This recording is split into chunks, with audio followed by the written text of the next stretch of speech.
Yeah, quick video how to change your O2 sensor.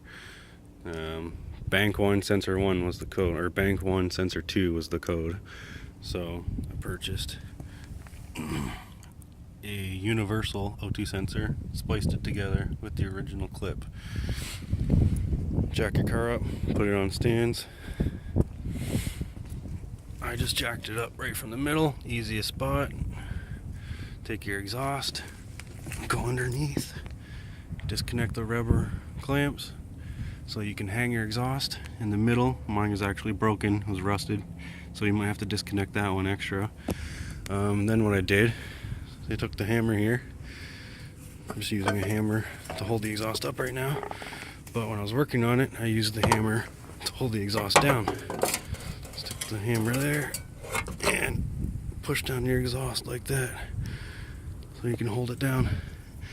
And then from the passenger side of the car, the right hand side, I went underneath, disconnected your connector. Here's your one connector, and then you don't need a special tool or anything. All you need is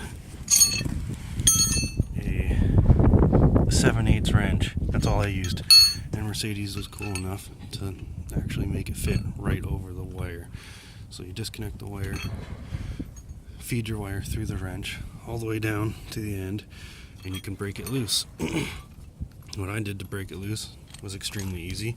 Only needed the wrench, didn't need any other cool special parts or a breaker bar or something. So I got under there, put your wrench over the wire and everything, right down to the sensor.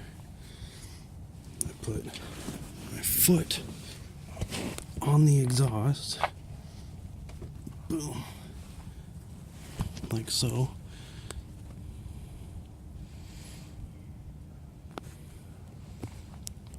Oh yeah, put my foot on the exhaust, the wrench, and pulled the wrench toward me.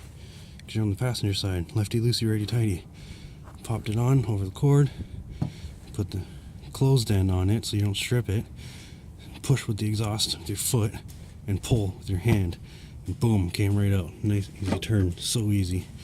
So and then obviously the reverse, just put the new sensor back in after you splice it, if you have to splice it. Tighten it in, not too tight, but just tight enough. And bam, there's the new one.